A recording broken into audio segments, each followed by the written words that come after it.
Hello everyone, board में आप सभी का स्वागत है। हम संदीप गुप्ता और आप हमारे प्यारे प्यारे विद्यार्थीगण। तो आज की इस क्लास में हम सभी दो चर वाले रैखिक समीकरण युग्म को हल करने का कौन सा विधि डिस्कस करेंगे? वज्र गुणन विधि। इससे पहले हम सभी बीजगणितीय विधि से हल करने का जो 3 विधि की बात किए थे, उसमें 2 विधि डिस्कस कर चुके हैं लोग, और साथ साथ एनसीईआरटी के प्रश्नावली भी कर चुके हैं लोग, जिसमें पहला क्या था प्रतिस्थापन विधि, दूसरा क्या था विलोपन विधि, और तीसरा पढ़ेंगे वज्र गुणन विधि। इसे इंग्लिश में बोलते हैं क्रॉस मल्टीप्लिकेशन मेथड। और ये विधि सीखने के बाद प्रश्नावली 3.5 के प्रत्येक क्वेश्चन का सोल्यूशन देखेंगे। तो चलिए क्लास शुरू करते हैं। सबसे आगे जानते हैं कि वज्र गुणन विधि होता क्या है। तो मान लीजिए दो चर वाला एक समीकरण युग्म में है। एक समीकरण है a1x plus b1y plus c1 बराबर 0। ये समीकरण कितना है? 1 है।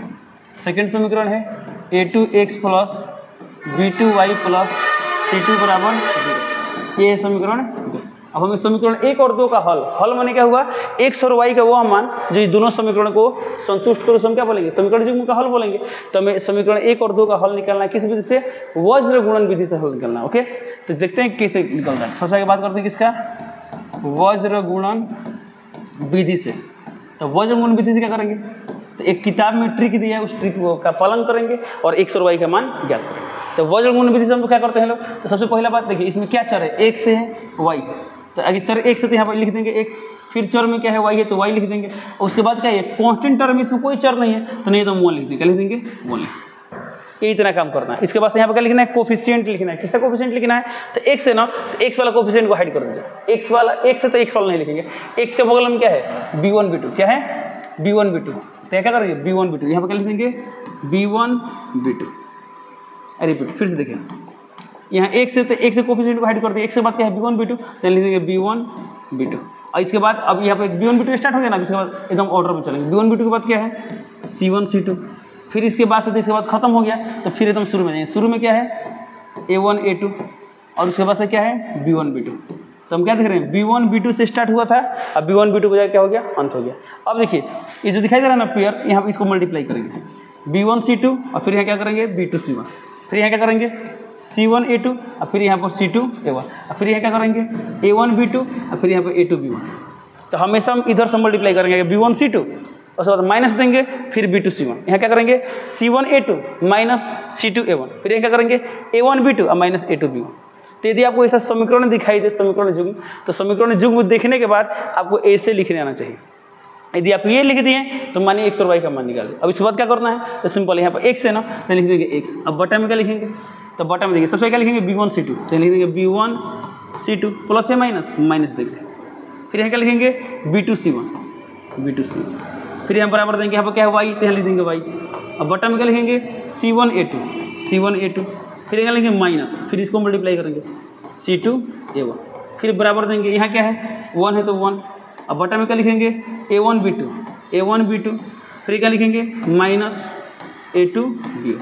ओके, अब क्या हम इसके बराबर ये लिख सकते हैं? बिल्कुल लिख सकते हैं। इसके बराबर ये लिख सकते हैं। तो इसके बराबर इसको करेंगे तो किसका मान निकलेगा? x का मान निकलेगा। जब इसके बराबर इसको लिखेंगे तो किसका मान निकलेगा? y का मान निकलेगा। तो इसके बाद से बताइए, इसके बराबर जब हम ये लिखेंगे तो x का मान क्या आएगा?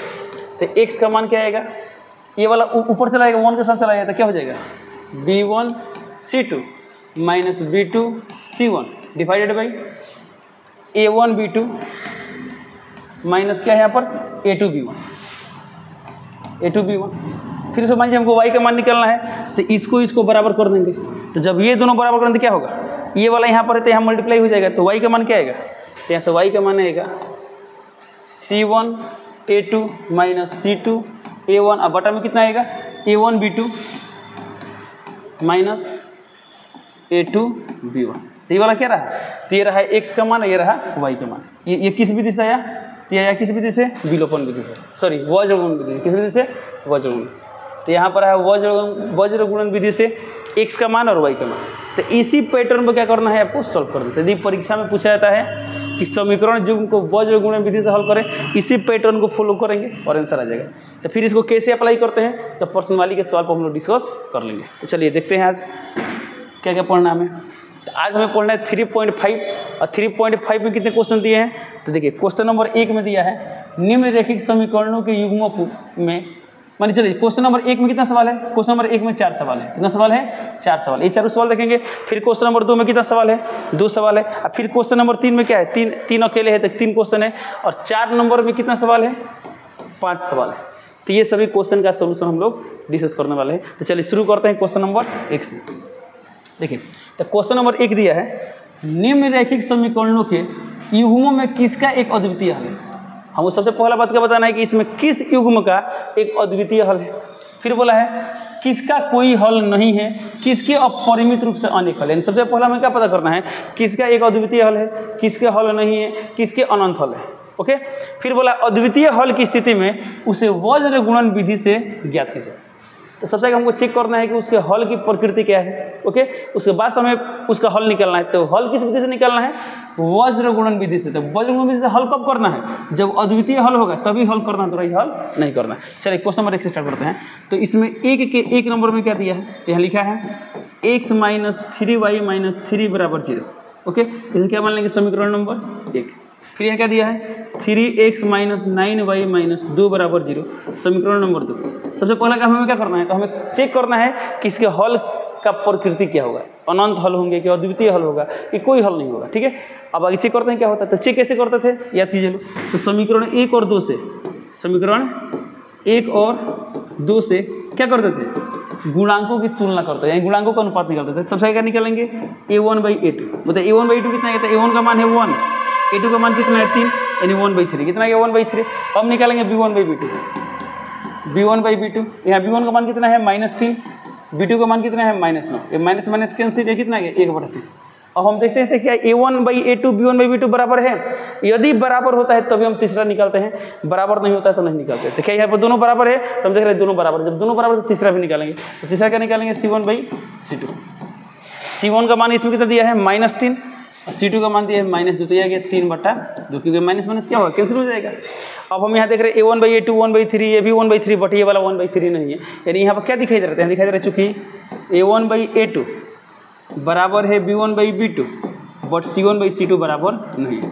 तो इस स्थिति में समीकरण युग्म के कितने हल होते हैं, तो हम जानते हैं कोई हल नहीं होता, यानी असंगत होता है और कोई हल नहीं होता। तो यहाँ जब ये लाइन आ गया लेकिन इसलिए समीकरण युग्म के कोई हल नहीं है, कोई हल नहीं है, ये हो गया आंसर। तो अभी तक हम कहाँ तक पहुँचे, यहाँ तक पहुँचे, इस लाइन का हमने आंसर दिया है। तो इसमें बोला गया था कि हमें पता करना है कि अद्वितीय हल है कि कोई हल नहीं है या अपरिमित रूप से अनेक हल है। तो क्या आया कोई हल नहीं है, यानी ये वाला बात आ गया कोई हल नहीं है। बट इसमें कंडीशन क्या है कि यदि अद्वितीय हल होगा तभी हल करना है, कि इसको हल करने की जरूरत है, नहीं करने की इसमें कोई हल नहीं है। तो ये रहा क्वेश्चन नंबर 1 का कंप्लीट सोल्यूशन। 1 का 1 नंबर हो गया। अब हम 1 के 2 नंबर देखेंगे। चलो देखते हैं क्वेश्चन नंबर 1 का 2। चलिए क्वेश्चन नंबर 1 का 2 देखते हैं। क्वेश्चन नंबर 1 के 2 नंबर में दिया है 2x + y = 5।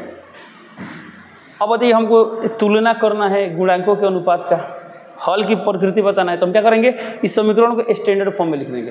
तो उसका व्यापक रूप क्या होता है, तो 2x + y इधर 0 करना होता है, 5 इधर तो क्या हो जाएगा -5 हो जाएगा और हो जाएगा 0। इसे मानेंगे समीकरण नंबर 1। चलो अब अगला क्या दिया है 3x + 2y = 8। अब इसे हम क्या करेंगे इसको इधर कर देंगे, क्या हो जाएगा 3x + 2y - 8 = 0। ये क्या होगा समीकरण नंबर। हम क्या करेंगे समीकरण 1 और 2 से, तो लिखिए समीकरण 1 और 2 से, समीकरण 1 और 2 से क्या करना है, तो a1/a2 निकालना है। तो लिखेंगे a1/a2, फिर क्या निकालेंगे b1/b2। चलिए आगे निकालते हैं a1/a2। a1 का मान कितना दिया है 2, a2 का मान कितना दिया है 3, तो 2/3 आ गया। b1 का मान 1 और b2 का मान 2, 1/2। क्या दोनों बराबर है, तो जब दोनों बराबर नहीं है तो तीसरा निकालने की जरूरत नहीं है। हमें क्या लिख देते हैं, लिख देंगे चूँकि a1/a2 not equal to b1/b2। जब ये दोनों बराबर नहीं है तो इसलिए क्या होगा, इसलिए समीकरण युग्म का क्या होगा अद्वितीय हल होगा। क्या होगा अद्वितीय हल होगा। देखिए इसमें लिखा है किसका एक अद्वितीय हल है किसका अनंत हल है, ये बताना है। तो देखिए इसलिए समीकरण युग्म लिखिए, समीकरण 1 और 2 लिखिए। बात की तो समीकरण युग्म का अद्वितीय हल होगा, समीकरण युग्म का अद्वितीय हल होगा। ये हो गया आंसर। अब इसमें बोला गया है अद्वितीय हल की स्थिति में वज्र गुणन विधि से ज्ञात कीजिए। ओके, अब यहाँ पर जब अद्वितीय इसका हल होगा तो उस हल को हमें ज्ञात करना है। तो कैसे ज्ञात करना है? वज्र गुणन विधि से। तो चलिए शुरू करते हैं वज्र गुणन विधि। तो ये यहाँ तक क्या रहा? यहाँ तक रहा कि हमने क्या चेक किया कि इसके अद्वितीय हल है कि नहीं है। तो अद्वितीय हल आ गया, अब इसको हल करेंगे। चलिए शुरू करते हैं। तो हम इतना चीज़ इरेज कर रहे हैं, मिटा रहे हैं इसे। आप इसे नोट कर लेंगे लोग। चलिए अब हम क्या करते हैं, इसको वज्र गुणन विधि से हल करते हैं। तो क्या बताए थे? तो लिखेंगे वज्र गुणन विधि से। क्या लिखते हैं? सबसे आगे कोफिशिएंट x होते हैं, यहाँ लिख देंगे x, फिर y, फिर क्या लिखेंगे 1। अब यहाँ x है तो x वाला हाइड कर लेंगे। अब यहाँ देखिए क्या है, y का गुणांक क्या है 1 और यहाँ पर है 2, यहाँ लिख देंगे 1 और यहाँ लिख देंगे 2। अब 1 2 के बाद क्या है, यहाँ -5 है, यहाँ -8, तो यहाँ लिख देंगे -5, यहाँ लिख देंगे -8। फिर अब यहाँ -5 -8 खत्म हो गया तो फिर शुरू में आ जाएंगे, तो 2 और 3, तो यहाँ लिख देंगे 2 और 3। फिर इसके बाद क्या है 1 और 2। ऐसे बताए तो शुरू जहाँ से हुआ तो वहीं पर खत्म होता है, तो इसी को यहाँ पर लिख देंगे, यहाँ लिख देंगे 1 और 2। इतना करने के बाद क्रॉस मल्टीप्लाई करते हैं, इसको इसमें मल्टीप्लाई करते हैं, फिर माइनस देते हैं, फिर इसको मल्टीप्लाई, फिर इसको मल्टीप्लाई, फिर इसको मल्टीप्लाई, इसको मल्टीप्लाई, इसको मल्टीप्लाई, और ये मल्टीप्लाई करो, ये मल्टीप्लाई करते हैं, बीच में कौन सा चिन्ह देते हैं? माइनस देते हैं। तो हमेशा ऊपर से नीचे आता है, तो अब नीचे से ऊपर जाता है। तो चलिए ये लाइन लिख लेंगे। उसके बाद से क्या लिखेंगे x। तो बताइए इसमें x, यहाँ लिखिए, यहाँ देखिए यहाँ पर क्या लिखेंगे x बटा। अब x बटा क्या आएगा? देखिए तो यहाँ पर -8 क्या आएगा? इसको मल्टीप्लाई करके कितना आएगा? -8 आएगा। फिर यहाँ पर माइनस, एक इसका माइनस है, फॉर्मूला का माइनस है। अब इसको मल्टीप्लाई करके कितना आएगा? Plus minus minus.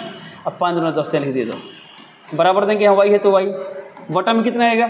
तो माइनस प्लस माइनस 5 3 15 15 आएगा, यहाँ पर माइनस लिखेंगे। ये माइनस प्लस माइनस एक और माइनस आएगा, यहाँ लिख देंगे माइनस 8 दूना 16।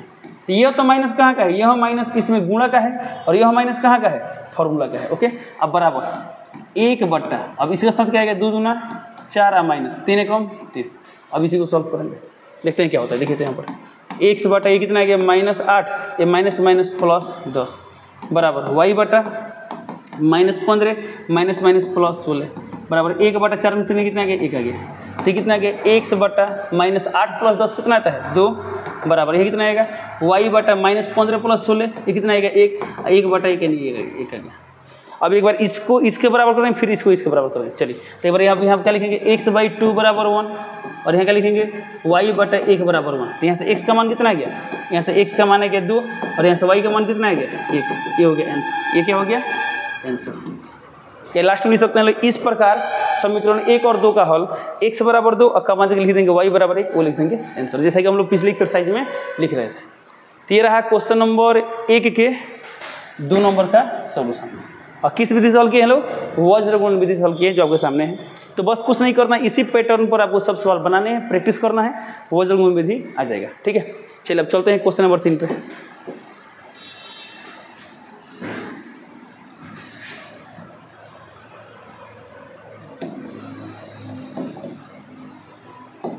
चलिए क्वेश्चन नंबर 3। तो 3 नंबर क्या दिया है? 3x - 5y बराबर 20। कैसे समीकरण 1 लिखेंगे? अभी नहीं लिखेंगे, इसको स्टैंडर्ड फॉर्म में लाएंगे। देखिए इसे क्या लिख सकते हैं? 3x - 5y - 20 बराबर 0। ये रहा समीकरण नंबर 1। अगला समीकरण क्या दिया है? 6x - 10y बराबर 40। इसे क्या लिख सकते हैं? 6x - 10y - 40 बराबर 0। ये हो गया समीकरण नंबर 2। अब क्या करेंगे समीकरण 1 और 2 से? a1/a2 b1/b2 c1/c2 सब निकालेंगे समीकरण 1 और 2 से। सबसे क्या निकालते हैं? a1/a2। तो a1/a2, तो a1 का मान कितना है? 3, a2 का मान है 6। तो क्या लिखेंगे यहाँ पर? 3/6 यानी 1/2। अब क्या निकालेंगे? b1/b2। तो b1 का वैल्यू कितना दिया है? -5। अब b2 का मान दिया है -10। ये कितना आ गया? 1/2। और जब ये दोनों बराबर है तब तो तीसरा निकालेंगे c1/c2। c1/c2 देखिए, c1 का मान कितना दिया है? -20, और c2 का मान दिया है -40। माइनस माइनस कैंसिल, 20/40 कितना आएगा? 1/2। तो हम क्या देख रहे हैं? तीनों बराबर है, तो लिखेंगे चूँकि a1/a2 बराबर b1/b2 बराबर c1/c2। ये सब चीज़ हम लोग क्या किए थे लोग? शुरू के ही एक्सरसाइज में पढ़ लिए थे लोग। तो ये आई होप आप लोग को याद होगा। जब a1/a2 b1/b2 c1/c2 बराबर होता है तो क्या होता है? तो इस केस में क्या होता है? अनंत हल होता है। कितना होता है? अनंत हल। तो इसमें क्या लिखेंगे? तो अपरिमित रूप से अनेक हल। तो हम यही लाइन यहाँ पर लिखेंगे। तो यहाँ क्या लिखेंगे? यहाँ लिखेंगे इसलिए समीकरण युग्म के अपरिमित रूप से अनेक हल होंगे। ये अनेक हल है, अपरिमित रूप से अनेक हल है। अनेक हल है। इसे कितने हल है? अनेक हल है। तो एक क्वेश्चन का आंसर हमें यहाँ पर मिल चुका है, हमने बता दिया अनेक हल है। अब क्या इसको सॉल्व करना है? नहीं करना है, क्योंकि सिर्फ अद्वितीय केस में हल करना है। तो ये रहा क्वेश्चन नंबर 1 के 3 का सोल्यूशन जो कंप्लीट रहा। ओके, अब देखते हैं 1 के 4 नंबर, इसको आप नोट कर लीजिए। कोशिश कीजिए अंदाजे बनाने के लिए, यदि अंदाजे नहीं बनता है तब आप देखकर इसको नोट करेंगे। चलिए क्वेश्चन नंबर 4 देखते हैं। क्वेश्चन नंबर 4 में क्या दिया गया है? तो 4 में दिया गया है x माइनस 3y माइनस 7 बराबर 0। समीकरण नंबर 1 रहा है, क्योंकि ऑलरेडी क्या है अपने व्यापक रूप में है। अगला समीकरण क्या दिया है? 3x माइनस 3y माइनस 15 बराबर 0। ये रहा समीकरण नंबर 2। हम यहाँ क्या लिखेंगे? समीकरण 1 और 2 से, समीकरण 1 और 2 से सबसे क्या निकलेंगे? a1/a2। तो a1 का मान कितना दिया है? 1, a2 का मान दिया है 3, 1/3 आ गया। अब क्या निकालेंगे? b1/b2। तो b1 का मान कितना है? -3, और b2 का मान है -3। ये कितना आ गया? 1 आ गया। क्या ये दोनों बराबर है? नहीं। तो जब a1/a2 b1/b2 बराबर नहीं है तो तीसरा निकालने की आवश्यकता नहीं होती है। हम यहीं पर क्या लिख देंगे? लिख देंगे चूंकि a1/a2 not equal to b1/b2, इसलिए समीकरण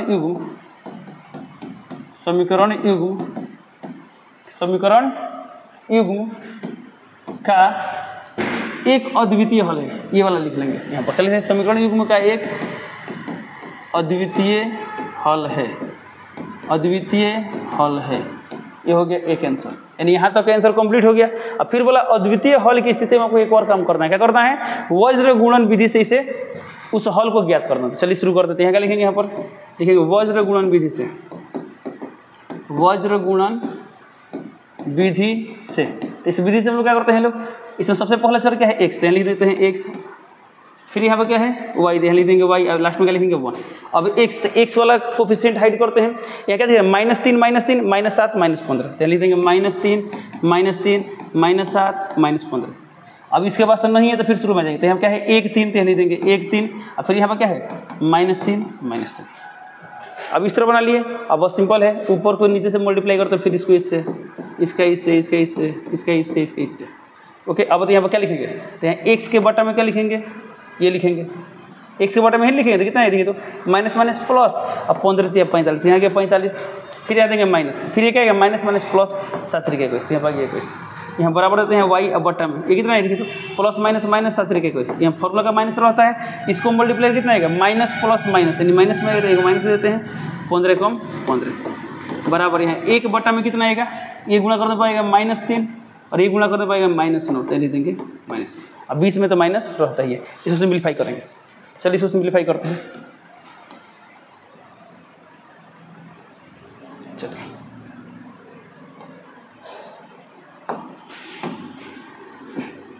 अब देखिए यहाँ पर कितना आएगा?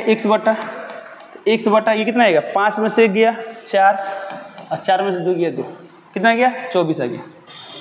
उसके बाद से बराबर है तो बराबर y बटा ये कितना है? -21। ये माइनस माइनस प्लस 15 बराबर है बराबर 1 बटा, यहाँ -3 है तो -3, ये माइनस माइनस प्लस 9।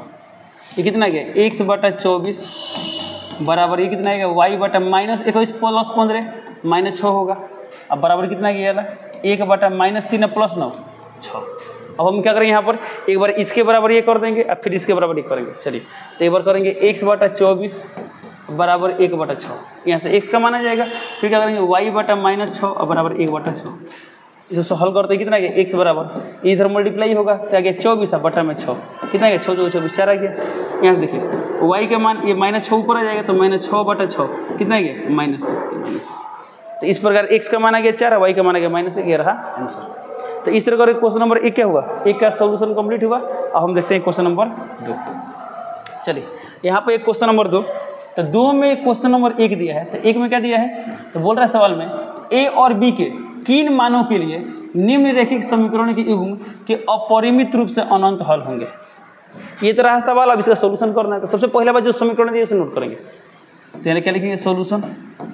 और जो समीकरण दिए उसे नोट करेंगे। तो काम करते हैं ना, जैसा दिया चरण दे, जो समीकरण दिए उसे नोट करेंगे। क्या समीकरण दिया है? 2x + 3y = 7। और इसमें क्या बोला गया? देखिए तो अपरिमित रूप से अनेक हल हो, तो अनेक हल के लिए शर्त याद है ना, a1/a2 बराबर b1/b2 बराबर c1/c2 करते हैं। तो जब भी अपरिमित रूप से अनेक हल यानी हल की प्रकृति निकालना हो, वज्रगुणन विधि से हल करना है, इन सब स्थिति में हम क्या करते हैं, समीकरण को स्टैंडर्ड फॉर्म में लिख देते हैं। ओके, इसको लिखते हैं तो क्या है यहाँ पर 2x + 3y - 7 बराबर 0, यह रहा समीकरण नंबर 1। अब अगला समीकरण क्या दिया है, तो a - b × x plus a + b × y बराबर 3a + b - 2।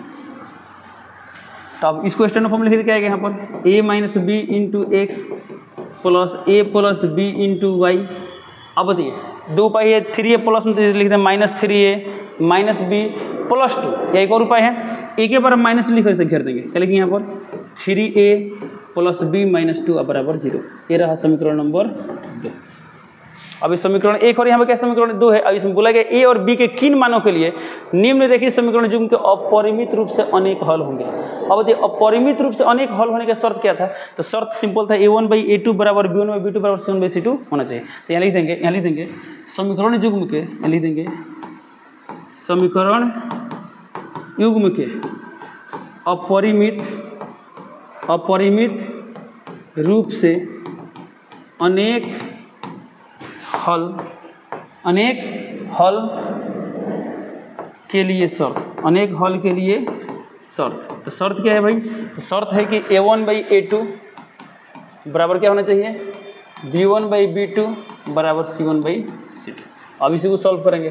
सबसे यहाँ पर क्या है a1/a2, तो a1 का मान इसमें कितना है, तो समीकरण 1 में देखिए कितना है 2, तो लिख देंगे 2। अब बटा a2 का मान कितना है a - b, तो यहाँ लिख देंगे a - b बराबर है बराबर b1 का मान, तो b1 का मान यहाँ पर है 3, तो 3। अब बटा में यहाँ पर a + b, तो a + b। c1 का मान कितना है -7, यहाँ लिख देंगे -7। अब बटा में कितना है -3a + b - 2। चलो अब देखिए क्या हो गया, माइनस माइनस कैंसिल हो जाएगा, ये कितना गया यहाँ पर, तो यहाँ पर गया 2/a - b बराबर, एक काम करते हैं, अब देखिए यहाँ भी a b हो रहा है, यहाँ भी और यहाँ भी a b, यानी अब इसके बराबर किसको करें, तो इसमें कहीं कोई कांस्टेंट वाला टर्म तो है नहीं, तो क्या करेंगे, देखिए सिंपल उपाय है, इसको इसको बराबर कीजिए या इसको बराबर कीजिए, ठीक है, फिर इसको बराबर कीजिए इसको, यानी किसी दो को बराबर करके हम समीकरण प्राप्त करेंगे। क्या करेंगे, समीकरण, तो एक काम करते हैं इसको बराबर करते हैं, क्या है देखिए, तो 2/a - b यहाँ कितना है 3/a + b, तो सिंप्लीफाई करके कितना है देखिए, तो क्रॉस मल्टीप्लाई करा दें, तो 2 को इसमें मल्टीप्लाई करके कितना आएगा 2a + 2b, 3 को इसमें मल्टीप्लाई कराए तो 3a - 3b। अब एक काम करते हैं a और b सब एक साइड कर लेते हैं, तो यहाँ पहले से 2a है और प्लस में क्या हो जाएगा माइनस में, -3 है, 2b है तो 2b है, माइनस में क्या हो जाएगा प्लस में, 3b बराबर क्या कर देंगे 0, बराबर क्या कर देंगे 0। ये कितना आ गया 2a - 3 है, कितना हो गया, ये आ गया -a और ये कितना आ गया +5b, अब बराबर आ गया 0। इसे क्या मान लेंगे समीकरण, तो समीकरण इसमें पहले से क्या था देखिए, एक और बात क्या इसमें से क्या हमको a और b का मान निकलेगा नहीं निकलेगा, यहाँ a और b में एक संबंध आ रहा है, यहाँ से हम a और b का मान नहीं निकाल सकते, यहाँ से a और b के ऐसे अनंत मान होंगे जिस समीकरण को संतुष्ट करेंगे। तो अब यहाँ से a और b तो निकला नहीं, तो इसे कुछ समीकरण मान लेंगे, जैसे पहले समीकरण 1 और 2 आ चुके थे, इसे समीकरण कितना मान लेंगे, समीकरण 3, क्या मान लिए समीकरण 3। अब यहाँ से a और b तो निकला नहीं, तो अब हम क्या करेंगे, इसको बराबर कीजिए या इसको बराबर कर देंगे, आपकी इच्छा, या तो इसको बराबर कीजिए नहीं तो इसको बराबर, किसी को भी आप बराबर कर सकते हैं। चलिए मान लीजिए हम इसको बराबर करते हैं, आप इसको भी यदि इसके साथ बराबर करें तो भी कोई फर्क नहीं पड़ेगा, आंसर सेम आएगा। देखते हैं, चलिए अब हम क्या करते हैं, तो अभी एक समीकरण आ गया, अब इसको बराबर करते हैं। यहाँ कितना है 3/a + b बराबर 7/3a + b - 2। ओके, अब इसको क्रॉस मल्टीप्लाई करके कितना है देखिए, तो ये 3 तरीका 9a + 3b, फिर कितना आएगा -6 बराबर, इस 7 से गुणा करें तो 7a + 7b। अब देखिए यहाँ 9a है, ये वाला टर्म प्लस में रहता है माइनस, तो -7a + 3b है अब -7b, यहाँ पहले से -6 है, तो इसको इधर करते हैं +6, क्या हो गया +6, तो ये कितना आ गया 9a - 7a कितना आ जाएगा 2a, अब प्लस यहाँ 3b है -7b, तो -4b, अब बराबर आ गया 6। इसे चाहे तो 2 कॉमन ले सकते थे, 2 कॉमन लेते हैं कितना आएगा a - 2b, a - 2b बराबर 6, कितना है 2 3 6, तो कितना है यहाँ पर a - 2b बराबर 3, ये समीकरण नंबर कितना रहा 3 और ये रहा समीकरण नंबर 4। अब 3 और 4 को हल करके आपको ए और बी का मान निकालना है। इसमें कोई विधि का तो नाम लिखा नहीं है, तब 3 और 4 को किसी भी विधि से हल कर सकते हैं। प्रतिस्थापन विधि से हल कीजिए, विलोपन विधि से हल कीजिए या वज्र गुणन विधि से हल कीजिए, बात है क्या। बट अब हम सजेस्ट करेंगे आप इसे किस विधि से हल कीजिए, वज्र गुणन विधि से हल कीजिए, क्योंकि प्रैक्टिस होगा अभी हम लोग पढ़ेंगे। ओके, तो आप वज्र गुणन विधि से हल कीजिए। चलो हम इसको हल करते हैं विलोपन विधि से, देखते हैं। और आप वज्र गुणन विधि से हल करेंगे और आंसर मैच करेंगे, देखिए आंसर आ रहा है कि नहीं आ रहा है। चलिए तो समीकरण 3 और 4 को हल करना, हम क्या देख रहे हैं, ए का गुणांक बराबर है, तो बराबर तो हम क्या करेंगे, डायरेक्टली जोड़ देंगे। यहाँ क्या लिखेंगे, समीकरण 3 + 4 से, तो समीकरण 3 में कितना दिया है, -a + 5b = 0। 4 में क्या दिया है, a - 2b = 3, यानी देंगे 3। दोनों को ऐड करते क्या होगा, यह -a + a खत्म, प्लस 5b - 2b, तो कितना आएगा 3b, और 3 है तो 3। तो इसको हल करते कितना आएगा, तो यहाँ से b का मान कितना आएगा 3/3, यानी आ गया 1। तो b का मान आ गया 1। तो हम इसमें सवाल में क्या निकालना था, ए और बी का मान निकालना था। अब बी का मान आ चुका है, इस बी के मान को क्या करेंगे, समीकरण 4 में या समीकरण 3 में रखें, तभी किसका मान आ जाएगा, ए का मान आ जाएगा। चलिए इस बी के मान को समीकरण 4 में किसमें रखते हैं, समीकरण 4 में। ओके, चलिए इस बी के मान को कहाँ रखते हैं, समीकरण 4 में। यहाँ लिखेंगे बी के मान को समीकरण 4 में रखने पर, तो b का मान कितना है, b का मान है 1, तो इस 1 के मान को कहाँ रखेंगे, समीकरण 4 में। तो क्या है, तो a है तो a माइनस है माइनस, 2 है तो 2 इंटू b, यहाँ पर b है तो b का मान कितना रखना है, हमें 1 रखना है। तो यहाँ क्या लिख देंगे, b का मान यहाँ रख देंगे 1, अब बराबर है तो बराबर, यहाँ कितना है 3, तो यहाँ लिख देंगे 3। और उसको सिम्प्लीफाई करते हैं, a माइनस कितना है 2 = 2 = 3, a का मान 3 है, माइनस दे रहे तो प्लस हो गया, तो +2, 3 2 कितना गया 5। तो हमें ए और बी का मान निकालना था, यहाँ पर ए का मान आ गया 5 और बी का मान आ गया 1, तो यहाँ लिख देंगे इस प्रकार, ए बराबर कितना चुका है 5 और बी बराबर कितना चुका है 1, ये हो गया आंसर। और सवाल में क्या बोला गया था, ए और बी का मान ज्ञात करें, जिसके लिए समीकरण युग्म में क्या हो, अद्वितीय अनंत हल हो। यहाँ पे कंडीशन आपके सामने आ गया, ए और बी का मान आ चुका है, ये हो गया आंसर। चलिए तो ये रहा इस क्वेश्चन का सोल्यूशन। अब चलते हैं अगला क्वेश्चन पे। तो अगला क्वेश्चन क्या है, तो अगला क्वेश्चन है 2 का 2 नंबर। देखिए इसमें क्या दिया है, और के किन मान के लिए, के किस मान के लिए निम्नलिखित समीकरण युग्म का कोई हल नहीं है। अब बताना के का क्या मान होगा, इस समीकरण युग्म का कोई हल ही नहीं है।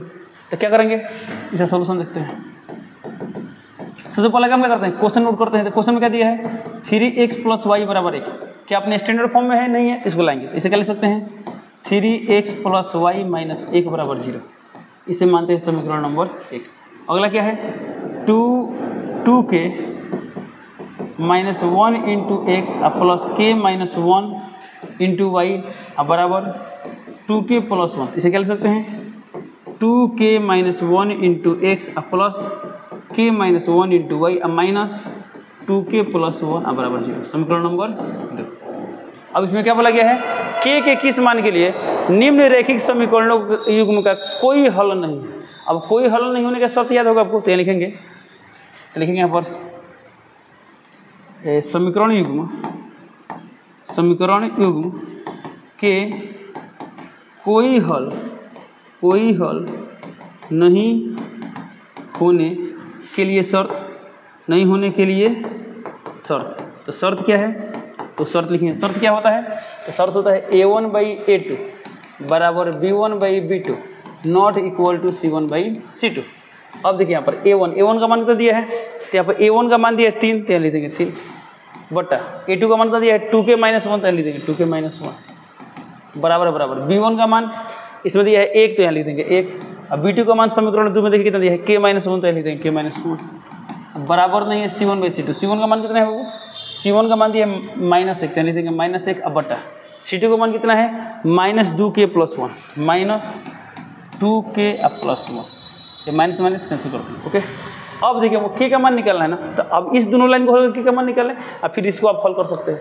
चलिए इसको हल करते हैं। क्या है देखिए यहाँ पर 3/2k - 1 बराबर 1/k - 1 क्रॉस मल्टीप्लाई करते हैं, तो कितना ये वाला 3 × k 3k plus minus minus 3 कम 3 बराबर, ये इधर कितना आएगा 2k - 1, तो 3k है, ये 2k प्लस में रहे तो माइनस में हो जाएगा, यहाँ पहले से -1 है, माइनस में रहे तो क्या हो जाएगा प्लस हो जाएगा। तो कितना गया 3k - 2k, यह गया k और ये कितना आएगा 2।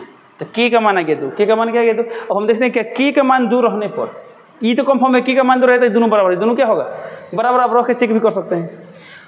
अब लेकिन एक और शर्त है कि ये दोनों बराबर नहीं होना चाहिए, तो चेक कीजिए, तो k का मान 2 रखते हैं, 2 रखते कितना आएगा 2 में से 1 गया 1, यानी आ गया 1/1।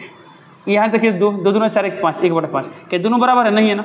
इसका मैंने क्या हुआ k बराबर 2 क्या होगा, इस पूरे कंडीशन को फुलफिल करेगा, यानी इसे सेटिस्फाइड करेगा, इसलिए इसका आंसर क्या होगा k बराबर 2 होगा। तो ये हो गया आंसर, ये क्या हो गया आंसर। ओके, तो इसमें बोला गया k के किस मान के लिए समीकरण युग्म का क्या होगा, कोई हल नहीं होगा, तो क्या होगा k बराबर 2 के लिए से कोई हल नहीं होगा, ये रहा आंसर। ठीक है, चलते हैं अब अगला क्वेश्चन पे। अगला क्वेश्चन नंबर 3 दिया है, निम्नलिखित समीकरणों के युग्म को प्रतिस्थापन एवं वज्रगुणन विधियों से हल कीजिए, किस विधि को आप अधिक उपयुक्त मानते हैं।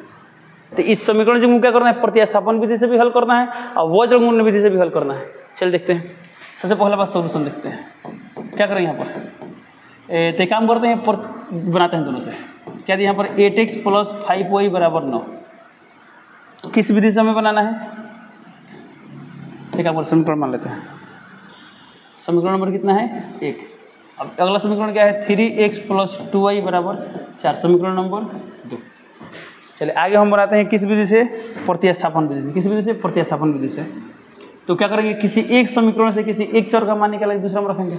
चलिए मान लीजिए समीकरण किससे निकालना आसान है, 1 और 2 दोनों समीकरण 2 से निकालते हैं, 2 में यहाँ पर 3 और 2 है, तो समीकरण 2 से निकालते हैं। यहाँ क्या लिखेंगे, समीकरण 2 से। तो 2 से क्या दिया है 3x + 2y = 4, किसी एक चर का मान निकालना है, मान लीजिए हम x का मान निकालते हैं, तो 3x = कितना आएगा 4 - 2y, तो यहाँ से x बराबर कितना आएगा 4 - 2y/3। इसको समीकरण कितना मान लेते हैं, समीकरण नंबर 3, समीकरण नंबर 3। अब हम यहाँ क्या करेंगे, इस x के मान को कहाँ रख देंगे, समीकरण 1 में। तो यहाँ लिखेंगे x के मान को समीकरण 1 में रखने पर, अब इस x के मान को समीकरण 1 पर है तो क्या है, देखिए 8 है तो 8, और जहाँ x से कितना रखना है, इसे रखना है 4 - 2y / 3। चलिए फिर क्या है, प्लस है प्लस, 5 है 5y है, y = 9 है तो 9, इसको हल कर दें, कितना है तो ये 3 से तो 8 कटेगा नहीं, तो गुणा करेंगे तो कितना है 8 × 32 माइनस 8 × 24y। एक काम करते हैं, अब बटा में 3 है, 3 + 5y = 9 है तो 9। इस सब का एलसीएम कितना आएगा, इस एलसीएम का आएगा 3, यहाँ कितना आएगा 32 - 24 ना सॉरी, यहाँ 8 × 16 होगा ना, ये कितना आएगा 16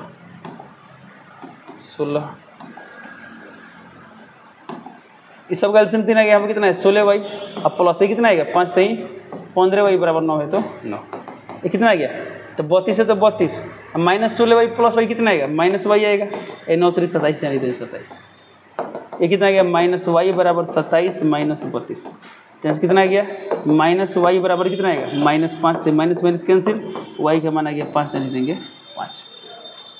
अब इस y के मान कहाँ रख देंगे, समीकरण 3 में। क्या रखेंगे, समीकरण 3 में, तो लिखेंगे थोड़ा सा ऊपर चलते हैं।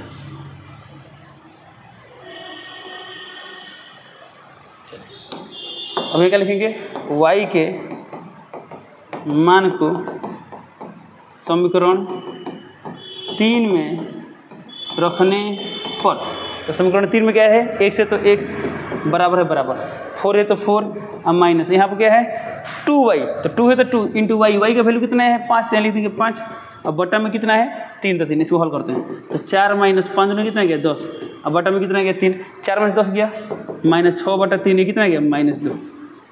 तो इस प्रकार समीकरण 1 और 2 का हल क्या गया, तो समीकरण 1 और 2 का हल कितना है, x का मान आया है, x बराबर आ गया -2, और y बराबर कितना आ गया, y बराबर आ गया, अभी आया था एक मिनट, y का मान आ गया 5, तो लिख देंगे 5, तो x का मान -2, y का मान आ गया 5, ये हो गया। अब हम इसी को किस विधि से हल करते हैं, वज्र गुणन विधि से। तो चलिए उसको वज्र गुणन विधि से हल करते हैं।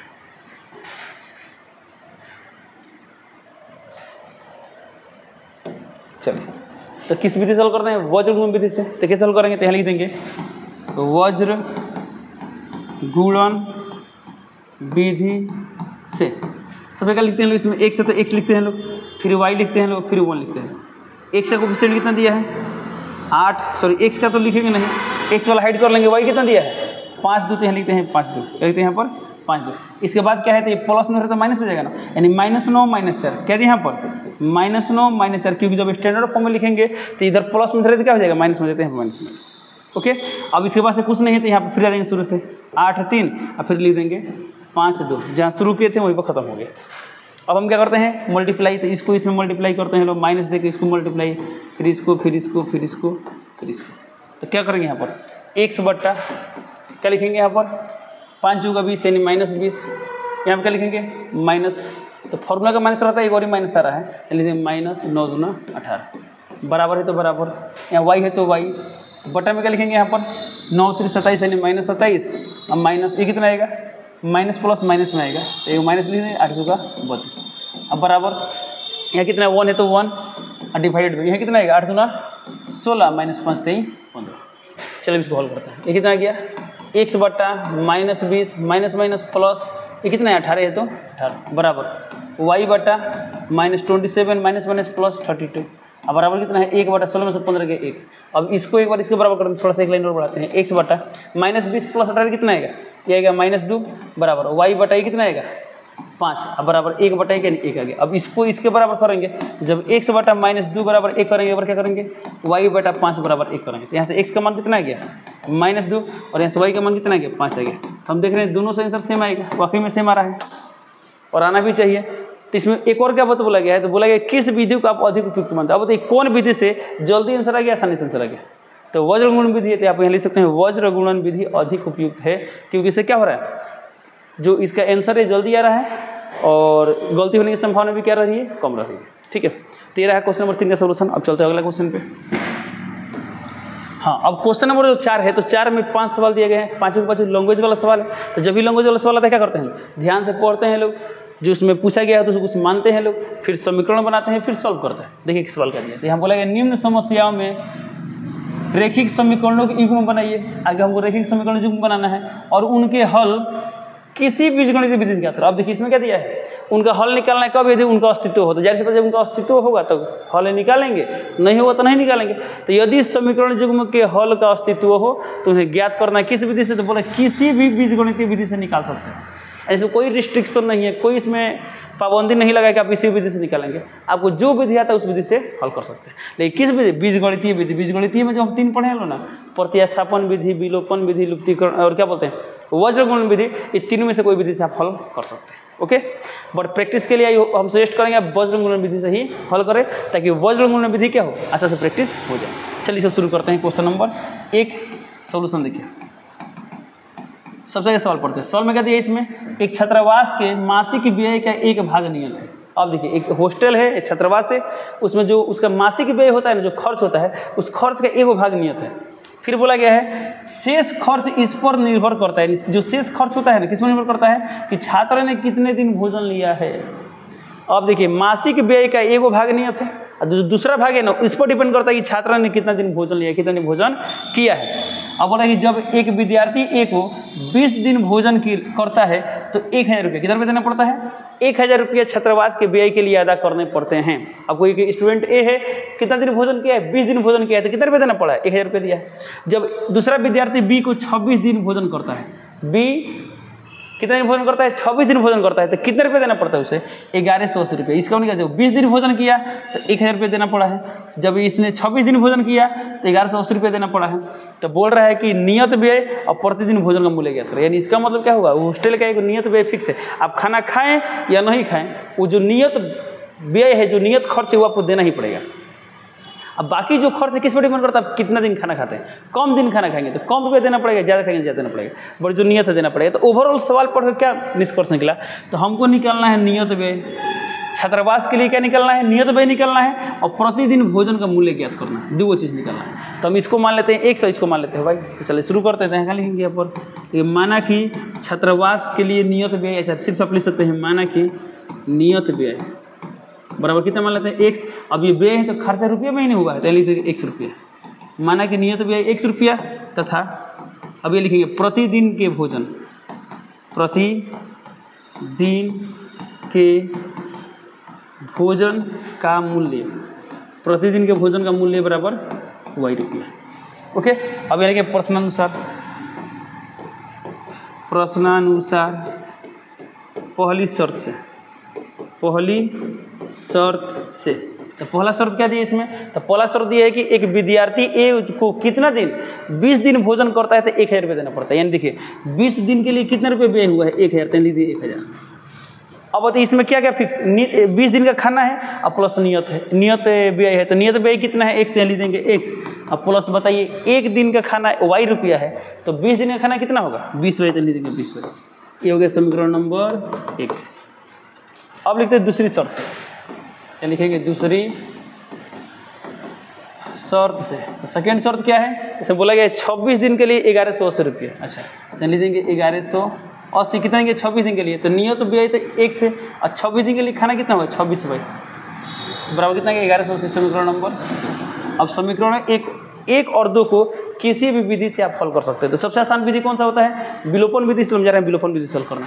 तो क्या कर रहे हैं? समीकरण 1 में से 2 घटा देते हैं, लिखेंगे समीकरण 1 - 2 से, क्योंकि जब दोनों में x का कोफिशिएंट सेम है तो कट जाएगा। तो समीकरण 1 - 2 से समीकरण 1 कितना दिया है? x + 20y बराबर 1000। समीकरण 2 कितना दिया है? x + 26y बराबर 1180। इसे करेंगे माइनस, ये प्लस है तो क्या हो जाएगा यहाँ पर? माइनस। ये प्लस है तो माइनस, ये प्लस है तो माइनस। अब यहाँ पर x प्लस में, यहाँ पर x माइनस में कैंसिल हो जाएगा। 20y और -26y, यहाँ कितना आएगा? -6y। और ये कितना आएगा? ये आएगा -180। ये माइनस माइनस कैंसिल, यहाँ से y का मान कितना आएगा? 180/6, यानी कितना आ गया? 30 आ गया। कितना आ गया?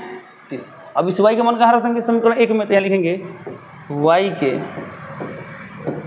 मान को समीकरण 1 में रखने पर, तो बताइए y के मान को समीकरण 1 पर रखे तो क्या आएगा? देखिए तो y के मान 30 है, तो यहाँ 30 रखते हैं, तो कितना आ गया? x + 20 है तो 20,000, जहाँ y कितना रखना है? 30, बराबर कितना है? 1000। तो कितना आ गया यहाँ पर? x + 30 दूना 60, यानी 3 दूना 6, 600 आ गया बराबर यहाँ 1000। तो 1000, तो कितना आ गया? x का मान 1000 - 600 बराबर कितना आ गया? 400। कितना आ गया? 400। तो x का मान आ गया 400 और y का मान कितना आ गया है? y का मान है 30, y का मान कितना है? 30। तो हमें क्या निकालना था? नियत व्यय x, और x का मान कितना है? 400। तो नियत व्यय आ गया 400 और प्रतिदिन भोजन का मूल्य कितना आ गया? 30 रुपये। तो हो गया आंसर। तो चलिए इसको लिख देंगे। लास्ट में क्या लिखते हैं लोग?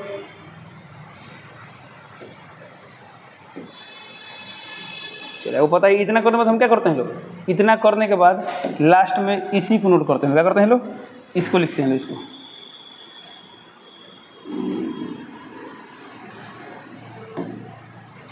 इसे क्या करेंगे? यहाँ पर ला देंगे और यहाँ लिख देंगे। क्या लिखते हैं लोग? यहाँ लिखते हैं लोग, अतः नियत व्यय बराबर 100 रुपया बराबर x का मान कितना है?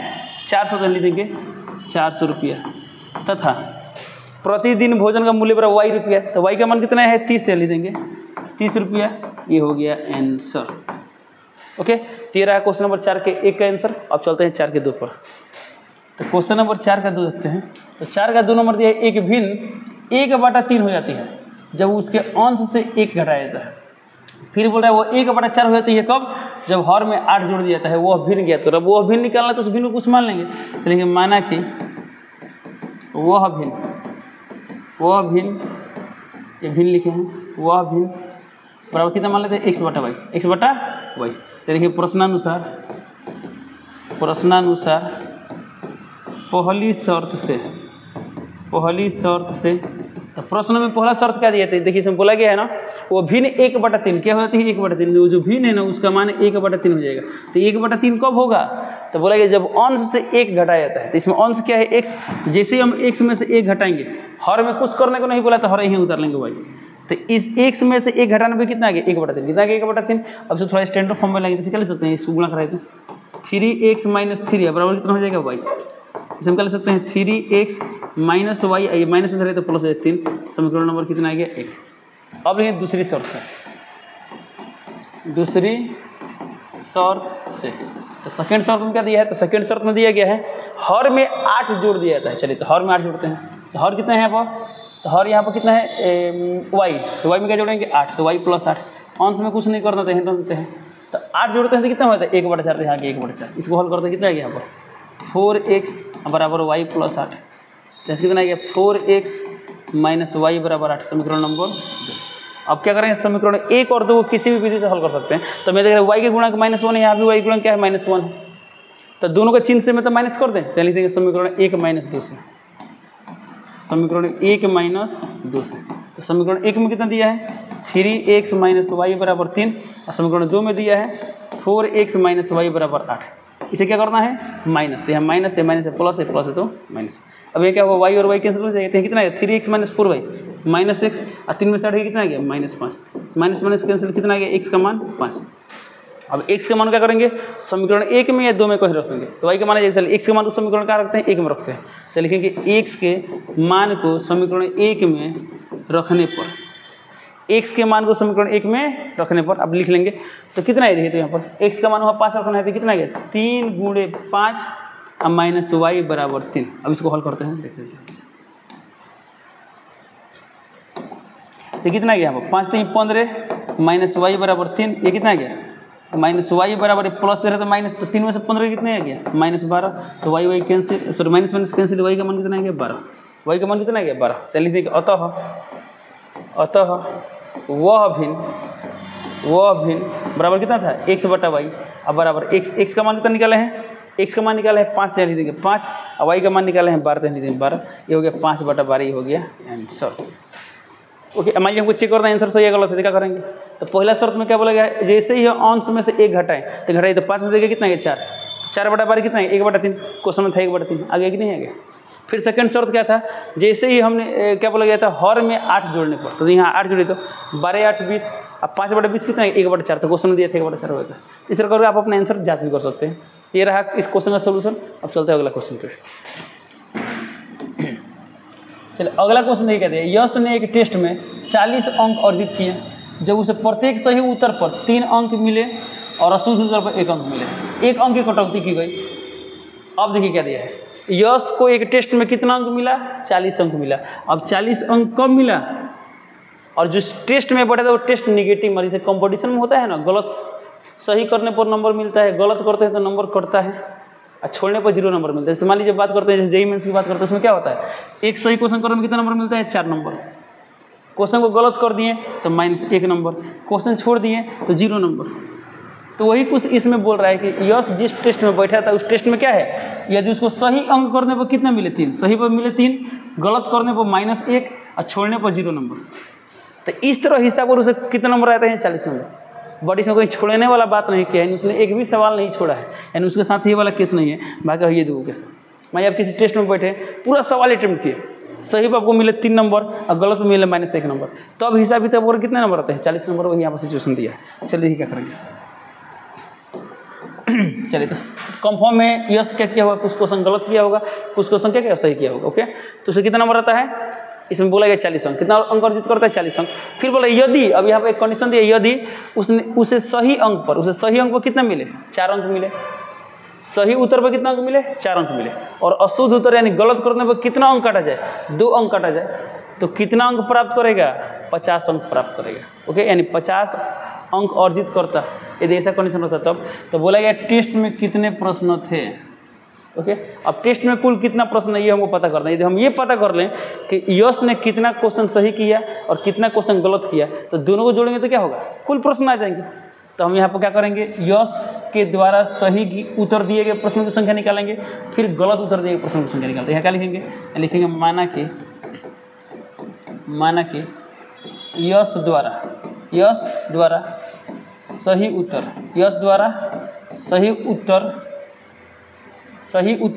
वाले प्रश्नों की संख्या, सही उत्तर वाले प्रश्नों की संख्या इक्वल टू मान लेते हैं x, तथा अशुद्ध उत्तर वाले प्रश्नों की संख्या, इसे क्या मान लेते हैं y। यानी यश ने जितना सही उत्तर दिया वैसे प्रश्नों की संख्या कितनी थी x, यानी x प्रश्नों का आंसर सही दिया और y प्रश्नों का आंसर क्या दिया, गलत दिया। ओके, तो अब बताइए इसमें वो निकालना क्या है, टेस्ट में कितने प्रश्न थे। तो बताइए, इसलिए टेस्ट में प्रश्नों की कुल संख्या क्या होगा, प्रश्नों की कुल संख्या होगा x + y। x plus Y. अब यहाँ देखते हैं क्या क्या कंडीशन दिया था, लिखेंगे प्रश्नानुसार पहली शर्त से। अब ये पहला शर्त में क्या बोला गया है, तो पहला शर्त में बोला गया है 40 अंक अर्जित किया। यश ने कितना अंक अर्जित किया, 40 अंक, यानी अंक कितना गया 40, 3 40। अभी 40 कैसे आया, तो बोला गया कि यदि सही उत्तर पर कितना अंक मिले, 3 अंक। तो बताइए सही उत्तर पर 3 अंक, तो सही उत्तर की संख्या कितनी है, x, तो क्या लिखेंगे 3x। अब काटा भी गया, गलत के लिए काटा गया, तो क्या होगा माइनस होगा। तो गलत अंक पर 1 अंक, गलत उत्तर पर कितना 1 अंक काटा गया, तो गलत कितना है y, तो माइनस में आ गया y। ये आ गया समीकरण नंबर 1।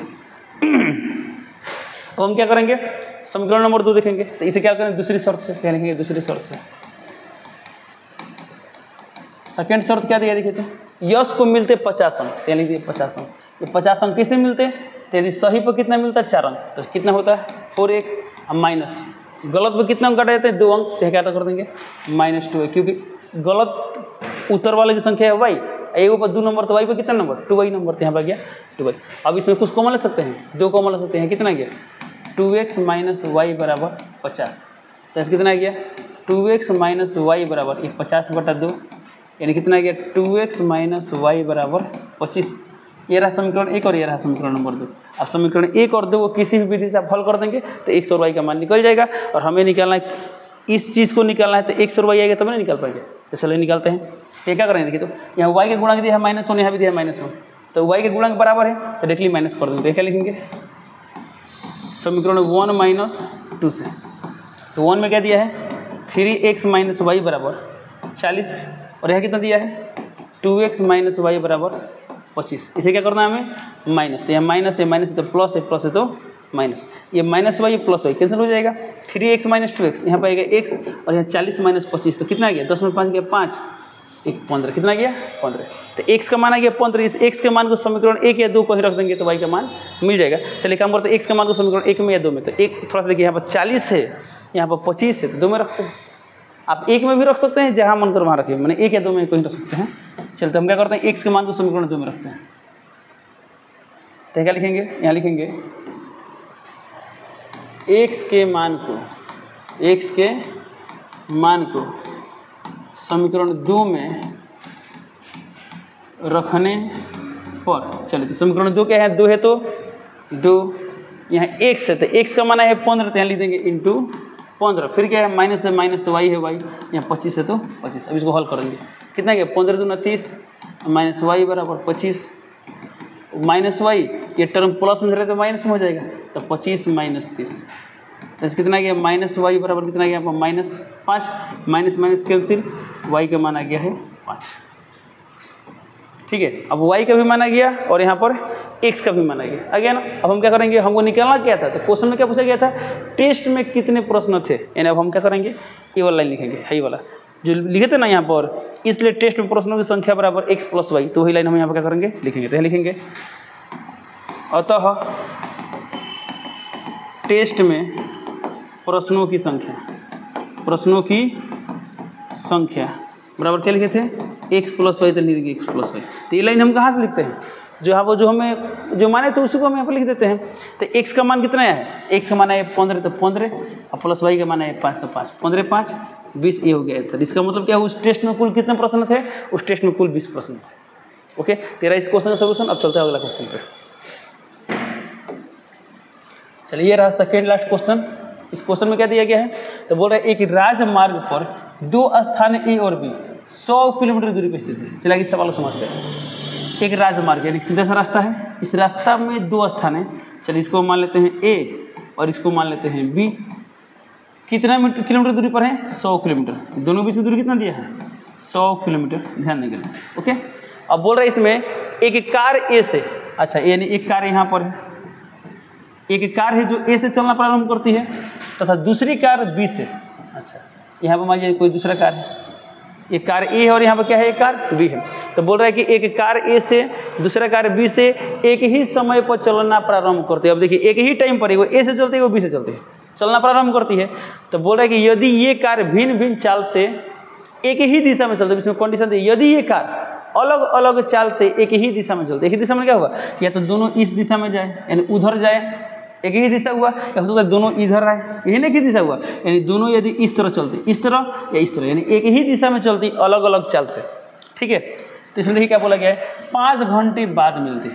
अब बताइए यदि इस तरह से चलती तो कितने घंटे बाद मिलती है? 5 घंटे। इसका माने क्या हुआ, अभी इधर जा रहा है, इसका पीछे जा रहा है और कहीं ना कहीं मिल रही है, यानी इसका चाल ज़्यादा होगा, इसका चाल ज़्यादा होगा। तो चलिए मान लीजिए इसका चाल x से मान लेते हैं, इसका चाल y मान लेते हैं, ओके। ये इधर y चाल से जाता है, ये इधर x चाल से जाता है, तो कितना घंटा बाद मिलता है? इस स्थिति में मिलता है 5 घंटा बाद। कहाँ मिलता है? इधर कहीं ना कहीं मिलता है। कितना घंटा बाद? 5 घंटा बाद, ओके। अभी सवाल समझा रहे हैं, देखिए फिर बोल रहा है यदि वे विपरीत दिशा में चलते हैं। अच्छा, विपरीत दिशा में क्या हुआ, 2 कंडीशन हो सकता है, यानी हई वाला है ने, हई वाला है ने। तो बोल रहा है 1 घंटा बाद मिलता है। सब तो ऐसे चले तो कभी मिलेगा नहीं, मिलेगा ना, तो नहीं मिले तो एक और पॉसिबिलिटी है। कौन सा पॉसिबिलिटी है? ये वाला, ये वाला, ये वाला, ये वाला। देखिए विपरीत दिशा में चलते हैं इस तरह से, हई इधर चलता है इस दिशा में, तो इसका उल्टा क्या होगा, ये, तो हई इधर चलता है, यानी ए वाला चलता है इधर, अभी वाला चलता है इधर। तो जब ये दोनों एक दूसरे की ओर आएंगे तो क्या होगा, कहीं ना कहीं मिलेंगे। तो इस स्थिति में क्या होगा, जल्दी मिलेंगे। तो यहाँ पर मिले थे 5 घंटा में, जब एक ही दिशा में चल रहे थे, और जब इधर विपरीत चल रहे थे कितने घंटे मिल रहे थे? तो सवाल में बोला 1 घंटा में। जाहिर सी बात है कम समय मिलेंगे। जब एक ही तरफ आएंगे तो जल्दी मिलेंगे ना, तो कितने घंटे में मिलते? 1 घंटा में। सवाल में बोला गया है तो दोनों कार की चाल ज्ञात करें। अब सवाल पढ़ के क्या मिला हमें, दोनों कार की चाल निकलना है। कौन कौन कार? ये कार जो स्थान ए से चला है, वो कार जो बी से चला है। इसमें कार का नाम नहीं दिया है, इसमें स्थान का नाम दिया है। तो एक काम करते हैं, जो ए से चला उसको चाल x मान लेते हैं, जो बी से चला उसको क्या चाल क्या मानते हैं, y मान लेते हैं। यहाँ लिखेंगे माना कि क्या लिखेंगे यहाँ पर, माना कि ए से चलने वाले कार, ए से चलने वाले कार की चाल, ए से चलने वाली लिखे कार है ना, चलिए ए से चलने वाली कार की चाल बराबर कितना मान लेते हैं, 1 किलोमीटर प्रति घंटा। यानी जो स्थान ए से चला उसकी चाल कितना गया, 1 सा गया, तथा बी से चलने वाली कार की चाल क्या मान लेते हैं, y किलोमीटर प्रति घंटा मान लेते हैं, y किलोमीटर प्रति घंटा मान लेते हैं। तो जो सवाल में निकला उसको हमने मान लिया। अब प्रश्न में 2 शर्त दिया है। पहला शर्त ये जब एक ही तरफ चले, तो जैसे बात x का मान बड़ा होना चाहिए तभी ना मिलेगा, और इसमें बोला है मिल रहा है नहीं, ये मान बड़ा हो, ओके। तो जब एक ही तरफ चले तो कितने घंटा मिलता है, 5 घंटा में। अब आपको भी 9th क्लास में पढ़ूंगा अपेक्षिक चाल, तो अपेक्षिक चाल कौन सा कहता है, सोचिए एक एग्जाम्पल दे रहे हैं, मान लीजिए पॉइंट ये रास्ता है, चलिए ये वाला क्या है, कोई चोर है, क्या है, ये है चोर। चोरी करे कितने स्पीड से भागता है, ये है चोर, ठीक है। चोरी करके मान लीजिए भाग रहा है 10 किलोमीटर प्रति घंटा की स्पीड से। चलिए मान लीजिए यहाँ पर कोई पुलिस है जो इसे देख लिए चोरी करते हुए, अब इसे पीछा स्टार्ट किए। चलिए मान लीजिए इसका पीछा कर रही है 12 किलोमीटर प्रति घंटा से।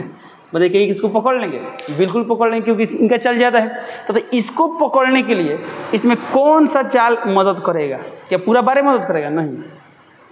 कितना, 2 कितना किलोमीटर प्रति घंटा, इसको पकड़ने में कितना किलोमीटर प्रति घंटा, यानी इसको मिलने के लिए इसमें कितना चाल काम करेगा, 2 किलोमीटर प्रति घंटा चाल।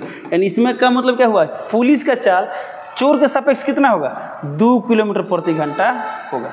जैसे मान लीजिए सपोर्ट इनका भी चाल 10 रहता है और इसका भी चाल 10 है, चोर का भी चाल क्या है 10 है। तो जब दोनों 10 की स्पीड चलते थे, कभी पुलिस जो है चोर को पकड़ पाते हैं, कभी नहीं पकड़। जितना दूरी अभी है ना, उतना ही दूरी बाद में भी रहता है। तो इसका क्या हुआ, कभी दूरी कम ही नहीं हो रहा। जब बताइए दूरी कम नहीं होता, इनका हुआ विराम में है, तो चोर के सापेक्ष विराम में होता है, यानी अपेक्षिक चाल क्या होता है, 0 होता है। तो कहने का मतलब क्या है, सिंपल सा आप इसे रख लीजिए। ये कोई मान लीजिए वस्तु आगे जा रहा है, उसको पीछे कर रहे हैं, तो इस स्थिति में अपेक्षिक चाल क्या होगा, इसका चाल माइनस इसका चाल।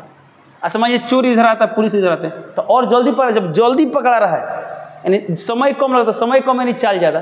तो इस केस में चाल क्या होता है, x + y, यानी चाल जोड़ते हैं। तो आप ऐसे कर सकते हैं, जब एक दूसरे की ओर आएगा तो अपेक्षिक चाल के लिए चाल जोड़ना पड़ेगा, और जब एक दूसरे के पीछे जाएगा तो चाल घटाना पड़ेगा, ठीक है। चलते यहाँ क्या लिखेंगे, यहाँ लिखेंगे प्रश्नानुसार पहली शर्त से। तो पहला शर्त में क्या बोला गया है, तो पहला शर्त में बोला गया है कि जब एक ही दिशा में चलते हैं तो कितना घंटा बाद मिलते हैं, 5 घंटा बाद। इस समय दिया है 5 घंटा, समय क्या दिया है 5 घंटा। तो लिखते हैं समय बराबर 5 घंटा, समय बराबर 5 घंटा। अब देखिए समय का फॉर्मूला क्या होता है, दूरी बटा चाल। क्या होता है, दूरी बटा चाल। तो कौन सा दूरी लेंगे, इन दोनों के बीच अपेक्षिक दूरी। अपेक्षिक दूरी कितना है, 100।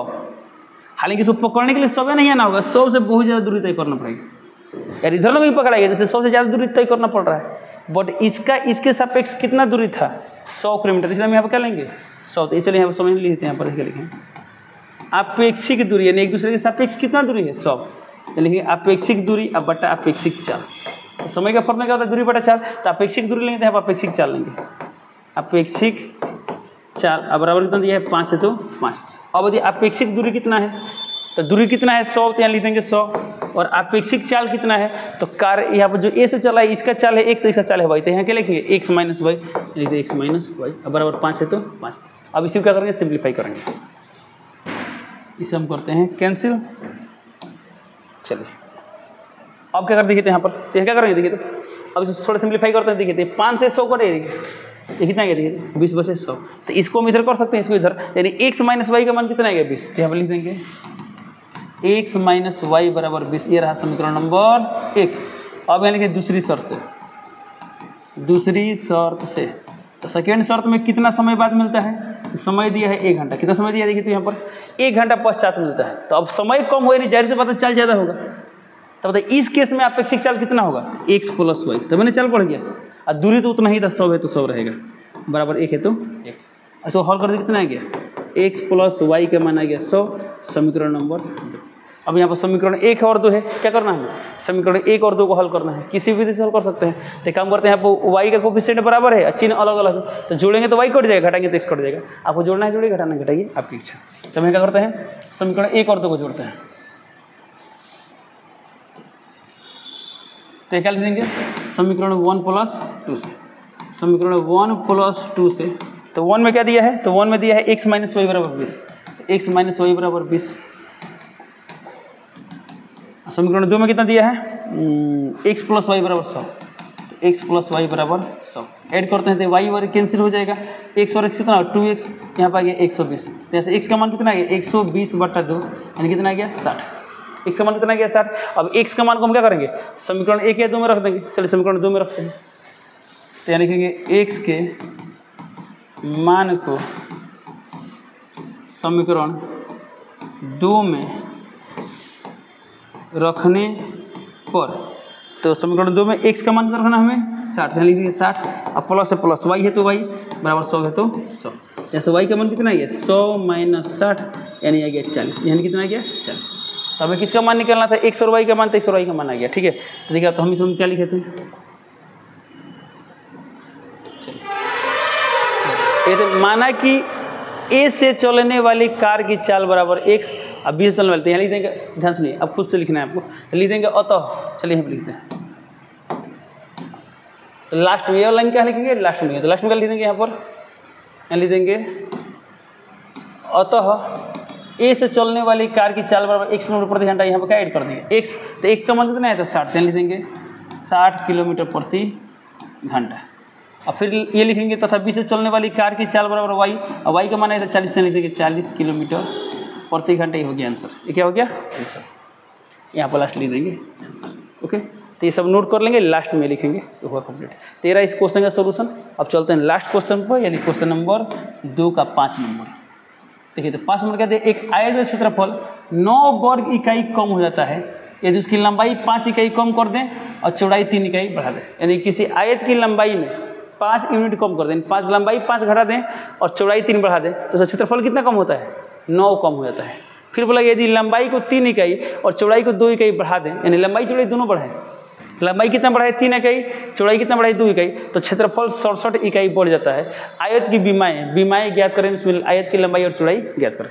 तो क्या करेंगे, जो निकालने से कुछ मान लेते हैं, तो लिखेंगे माना कि आयत की लंबाई, आयत की लंबाई, तो लंबाई कितना मान लेते हैं x, इसे कुछ मात्रक दिया है, नहीं दिया, तो इकाई क्या लिख देंगे यहाँ पर इकाई, तथा आयत की चौड़ाई, आयत की चौड़ाई बराबर कितना मान लेते हैं y इकाई, तो लिख देंगे y इकाई। ओके, तो माना कि आयत की लंबाई बराबर x इकाई, आयत की चौड़ाई बराबर y इकाई। अब क्या लिखेंगे, प्रश्नानुसार, प्रश्नानुसार पहली शर्त से, पहली शर्त से। ओके, अब इसमें पहला शर्त क्या दिया है, इसमें बोला है एक और बात, इसमें आयत क्षेत्रफल का भी बात किया है, तो काम करते हैं आयत क्षेत्रफल भी लिख देंगे। ठीक है, अब बताइए क्या दिया है, आयत का लंबाई दिया है, एक चौड़ाई दिया है भाई, तो इसलिए आयत का क्षेत्रफल क्या होगा, आयत क्षेत्रफल, तो हम जानते हैं क्षेत्रफल का फॉर्मूला क्या होता है, लंबाई इंटू चौड़ाई, तो यहाँ पर लंबाई है x, चौड़ाई है y, तो x इंटू वाई लिखते हैं एक्स वाई वर्ग इकाई। क्षेत्रफल हम लिखते हैं वर्ग, यानी क्या लिखेंगे वर्ग इकाई। ओके, और ये तो प्रश्नानुसार पहली शर्त है। तो पहला शर्त क्या दिया है, ये आयत क्षेत्रफल 9 वर्ग इकाई कम होता है। कितना कम होता है, 9 वर्ग इकाई कम होता है। तो बताइए क्षेत्रफल कितना है एक्स वाई, तो एक्स वाई में कमी आता है 9, तो -9 कर दिए। यह कमी कब आता है, तो बोला गया है लंबाई 5 कम कर दें। अच्छा, तो लंबाई कितना है x, तो यहाँ x - 5 कर दें। और यहाँ चक्षेत्रफल का फॉर्मूला जाता है लंबाई इंटू चौड़ाई, तो लंबाई तक x - 5। और देखिए चौड़ाई 3 बढ़ा देते, चौड़ाई कितना है y, तो y + 3 कर देंगे। आ गया। और थोड़ा इसको सिंप्लीफाई करते हैं, बताइए कितना है, देखिए यहाँ पर x into Y X Y हो जाएगा, फिर ये plus plus plus 3x plus minus minus 5y और माइनस प्लस माइनस 5 तो 15 बराबर xy और -9 है तो 9। देखते हैं अब इसको सिंप्लीफाई करते क्या हो गया, यहाँ x y कैंसिल हो जाएगा, यहाँ पर 3x, ओके 3x और माइनस कितना है 5y। अब देखिए 15 माइनस में क्या हो जाएगा, प्लस में हो जाएगा, तो यहाँ पहले से -9 है, ये प्लस 15 कर देंगे, ये कितना आ जाएगा यहाँ पर 3x - 5y बराबर है कितना आ गया 6। इसे समीकरण नंबर कितना मान लेते हैं 1। ओके, अब सेकेंड शर्त देखते हैं क्या है, क्या लिखेंगे यहाँ पर, दूसरी शर्त से सेकेंड शर्त क्या दिया इसमें, तो यहाँ बोला कि यदि लंबाई को 3 इकाई और चौड़ाई को 2 इकाई बढ़ा दें, यानी लंबाई बढ़ाने की भी बात कर रहे हैं, चौड़ाई बढ़ाने की बात करते हैं। तो लंबाई में कितना बढ़ाना है 2, तो यहाँ x + 2 कर दिए, इंटू चौड़ाई में कितना बढ़ाना है, सॉरी लंबाई में 3 बढ़ाना है, यहाँ लिख देंगे x + 3 और चौड़ाई में 2, तो यहाँ लिख देंगे y + 2। तो ये काम करने से क्या होता है, तो बोला क्षेत्रफल 67 वर्ग इकाई बढ़ जाता है। तो पहले जब लंबाई था एक, चौड़ाई था y, तो क्षेत्रफल कितना xy है। अब लंबाई में बदलाव किया, चौड़ाई में बदलाव किया, तो क्षेत्रफल भी बदलेगा। तो क्षेत्रफल में कैसे बदलाव होता है, 67 बढ़ता है तो यहाँ प्लस कर देंगे 67। अब इसी को सिंप्लीफाई करेंगे, देखते हैं क्या होता है, x into Y plus 2x plus 3y और प्लस 3 × 6 अब बराबर कितना आ गया xy + 67। यहाँ क्या होगा xy कैंसिल हो गया, यहाँ कितना है 2x प्लस 3y, ये 6 प्लस मेरा तो माइनस में आएगा, तो 67 - 6 कितना आएगा 61। इसे मान लेते हैं समीकरण नंबर 2। अब समीकरण 1 कहाँ पर है, यहाँ पर है। समीकरण 1 और 2 को हल करना है तो किसी विधि से हल कर सकते हैं। तो चलिए मान लीजिए सपोज हमको क्या हटाना है, x हटाना, क्या हटाना है x, तो x हटाने के लिए क्या करेंगे, इसमें 2 से मल्टीप्लाई करेंगे, इसमें किससे मल्टीप्लाई करेंगे 3 से मल्टीप्लाई करेंगे। चलिए यहाँ पर क्या लिखेंगे, समीकरण 1 × 2। अब x का कोफिशिएंट का चिन्ह सेम है, तो चिन्ह सेम है तो क्या करते हैं माइनस करते हैं। तो 1 में 2 से मल्टीप्लाई, तो इसमें 3 से करेंगे, तो समीकरण 2 × 3 से।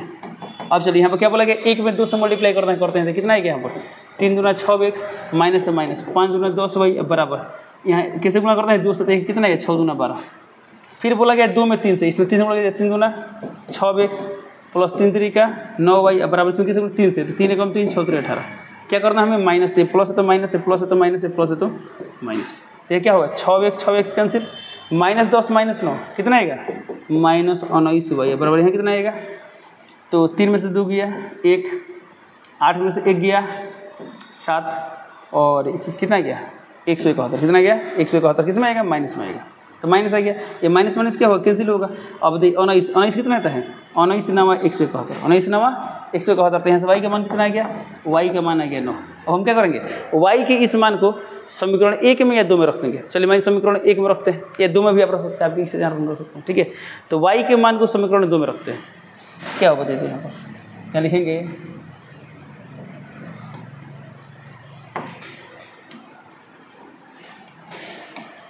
y के मान को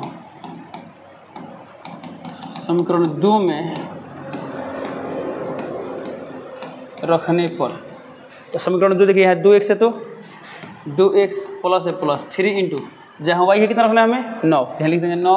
अब बराबर कितना है 61, तो लिख दें 61, तो इसका कितना गया 2x + 27 बराबर 61, तो इसका कितना गया 2x बराबर 61 - 27, तो 2x बराबर ये कितना आएगा 11 में 7 गया 4, 5 में 2 गया 3 14, तो ये कितना गया 17। x का मान कितना गया 17। ओके, तो x क्या था लंबाई और y क्या था चौड़ाई, तो यहाँ लिख देंगे अतः आयत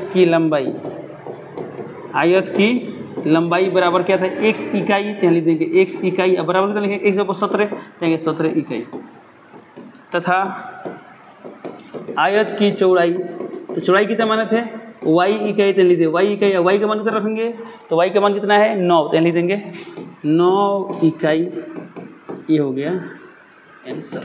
ठीक है, तो ये रहा इस एक्सरसाइज का कंप्लीट सॉल्यूशन। तो इस तरह करके वज्र गुणन विधि का पूरा प्रोसेस देख लिए लोग, साथ ही साथ ये प्रश्नवाली का पूरा क्वेश्चन का सॉल्यूशन देख लिए लोग। इसी साथ इस वीडियो को कंप्लीट करते हैं, मिलते हैं अगले क्लास में, तब तक के लिए जय हिंद।